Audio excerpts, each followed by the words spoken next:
Yes, dear students, we are at page number 83 NCERT, and the topic is behavioral and developmental disorders amongst children that we are discussing, and we are going to cover internalizing disorders. Externalizing we've done already. Okay. Internalizing disorders include separation anxiety disorders, SAD, and depression. ये दो हम इसमें cover करेंगे. So आप इसके अंदर ही अपना name जो है वो लिख सकते हैं. So इसके अंदर separation, it is SAD. I just write it down in short, but you must write it down the full form, and depression. These we are going to cover here. Now we are starting with the first one. So make first heading separation anxiety disorder underline करें. ये internalizing disorder है, unique to children. Its most prominent symptom is, symptoms नीचे heading देकर symptoms लिखिए. Excessive anxiety. Anxiety होती है nervousness होना किसी भी काम को करने से पहले, लेकिन excess में होना. Excessive anxiety or even panic experienced by children at being separated from their parents. क्योंकि हम बात कर रहे हैं internalizing और ऊपर से separation anxiety disorder, तो they get excessive में anxiety होना और even panic हो जाना by children at being separated from their parents. जब वो अलग होते हैं, children with SAD may have difficulty being in a room by themselves, going to school alone. अब वो किस तरह का प्रॉब्लम होगा, उनको अकेले रूम में रहना डिफिकल्टी है, अकेले जाना डिफिकल्टी है, स्कूल जाना है. सो ये सारी चीज़ें जो नॉर्मल बच्चे बड़े आराम से कर सकते हैं वो इनमें नहीं होता. And fearful of entering into new situations. कोई नया क्लासरूम, नई टीचर के साथ कोई नई एक्टिविटी करना, ये सब उन्हें डिफिकल्ट लगता है. किसी के घर जाना भी, कोई नया घर जहाँ नहीं जानते, ये सब इनके लिए डिफिकल्ट हो जाता है. Right. cling to and shadow their parents every move. मतलब ये इन्हें एक डर सा होता है कि पेरेंट्स से अलग ना हो जाएं, तो इसलिए वो हर टाइम अपने पेरेंट्स के साथ, जिसको बोलते चिपके रहते हैं, वो रहता है. अकेले जाना, इधर जाना, उधर, वो सब इनको डिफिकल्ट लगता है.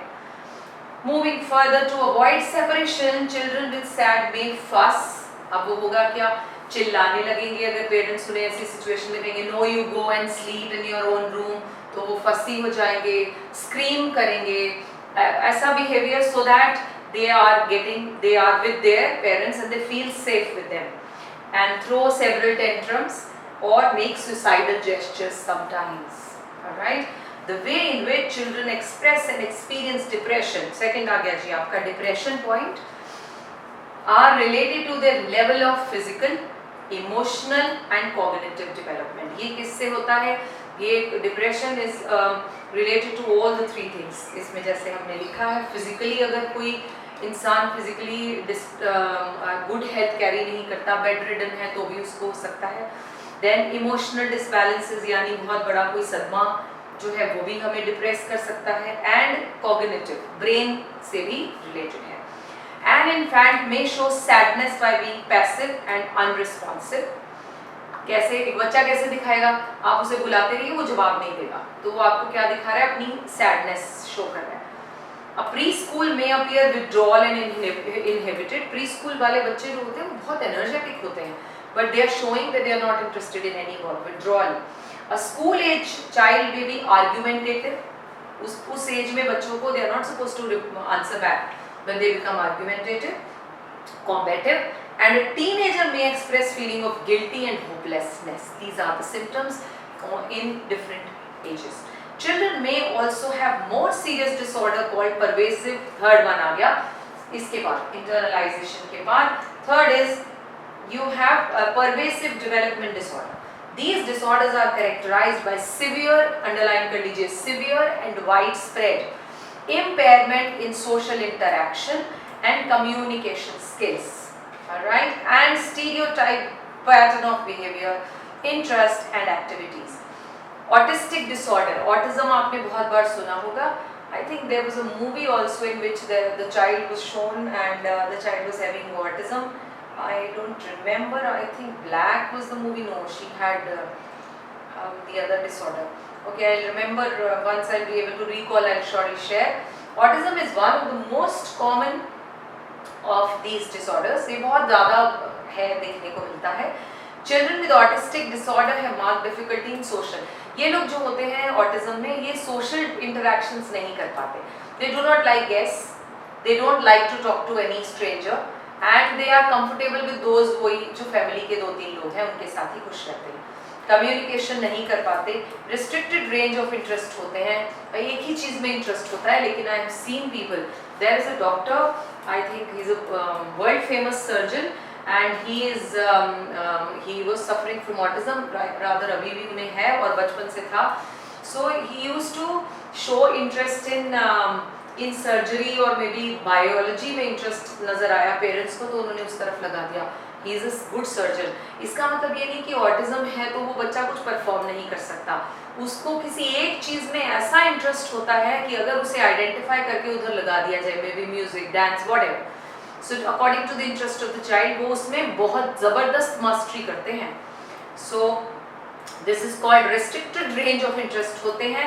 स्ट्रॉन्ग डिज़ायर फॉर रूटीन, मतलब वो पूरा रूटीन फॉलो, अगर बोला इतने बजे उठते हैं उतने बजे ही खाना खाना है, बड़ा ही, क्योंकि they don't want any disturbance here, क्योंकि that gives them what do you say stress और एंजाइटी कि इतने बजे होना चाहिए था, ये क्यों नहीं हुआ. सो इस तरह से about 70% of children with autism are also mentally retarded. इनका डिपेंड करता है क्या इंटेंसिटी है रिटार्डेशन की, तो पर ज़्यादातर केसेस में दे आर मेंटली 70% से ज़्यादा. अंडरलाइन करके रखिए. Children with autism experience profound difficulties. Underline ये वाली सारी आप ऑटिज्म में क्या क्या आती हैं वो सब नंबर वाइज कीजिए. Number 1, they difficulty in relating to other people. वो दूसरे लोगों की बात को नहीं समझ पाते, रिलेट नहीं कर पाते उनसे, उनकी टॉक से, उनके इमोशन से नहीं.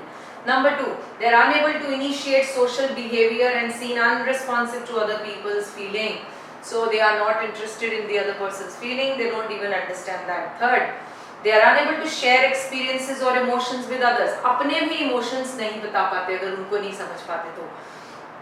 Then 4, they also show serious abnormalities in communication and language command अच्छा नहीं होता, that persist over time.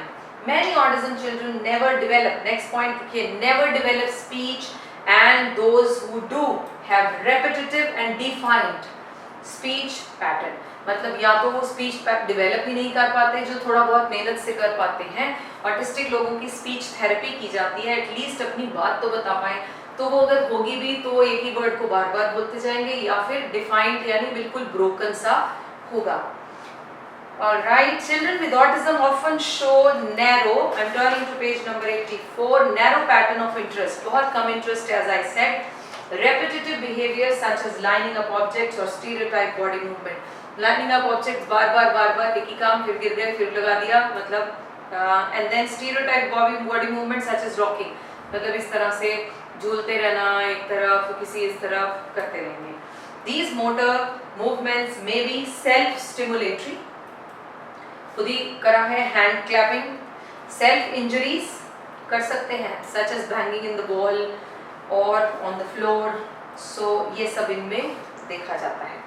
Another group of disorder which are of special interest to young people are eating disorder. This is the fourth disorder which we are going to talk about. इसमें क्या क्या आता है? These includes anorexia nervosa, bulimia nervosa and binge eating. ये हम 4 पढ़ेंगे.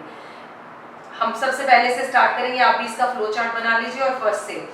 Anorexia nervosa, पहला, the individual has a distorted body image that leads him or her to see him herself as overweight. मतलब उन्हें हर बार अपने आप को वो क्या दिखते हैं, हम बहुत मोटे हैं, overweight. They see themselves as overweight, often refusing to eat, exercising compulsively and developing unusual habits such as refusing to eat in front of others.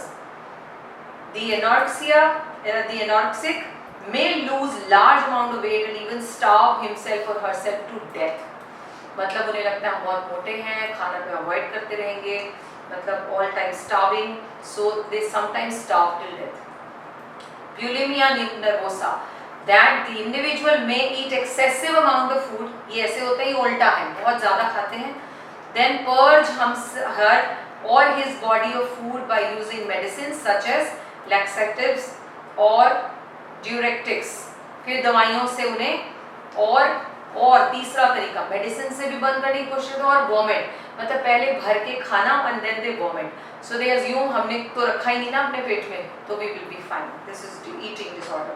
The person often feels disgusted and ashamed when he binges and is relieved of tension and negative emotions after purging.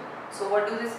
एक वो guilt जो हमें होता है बहुत बार जब हम fat अपने बॉडी पे पाते हैं तो हमें होता है नहीं हमने नहीं खाना, लेकिन कंट्रोल नहीं है तो मैंने भर के खा लिया, लेकिन अपने आप को गिल्ट ना हो इसलिए मैंने इसको वॉमिट कर दिया. So saying my own self that oh I didn't eat because मैंने खाया और निकाल दिया, तो इस तरह का डिसऑर्डर है. Okay, after purging, in binge eating there are frequent episodes of out of control eating. You will find such kind of people. और बहुत जल्दी ये बच्चों में भी हैबिट डेवलप कर बैठते हैं. पेरेंट्स जो बहुत ज़्यादा खाते हैं उनके बच्चों में बिंज ईटिंग की हैबिट हो जाती है, खाते ही रहना, तो अब उनके कंट्रोल में नहीं होता, फिर उनकी क्या हो जाती है, हैबिट ही ऐसी हो जाती है that they eat and eat and they eat. And then comes is intellectual disability that we will cover in the next video we'll cover intellectual disability here, and substance use disorder we will cover in the next portion. Okay, intellectual में तो फिर वही आ गया IQ level जिनका कम रहेगा, जितना होना चाहिए जो स्टैंडर्ड है उससे कम, so 70 or below. You have already read about this. हमने chapter 1 में intellectual disability refers to below average intellectual functioning with IQ approximately 70 or below and deficit of impairment in adaptive behavior. किसमें? Communication में, अपनी care करने के लिए, home living में, social interaction, interpersonal skills में भी डेफिसिट रहते हैं.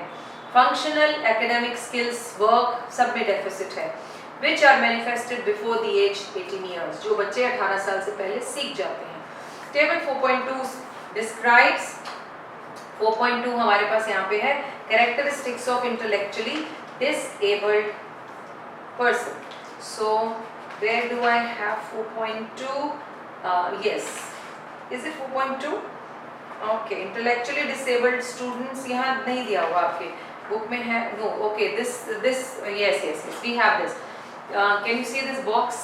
तो ये बॉक्स आप हमने करा हुआ है फर्स्ट चैप्टर में, mild, moderate, severe, self help skills में ये कैसे रहते हैं. So you just have to go through this and different levels हैं, आपको ये सारे लर्न करने हैं.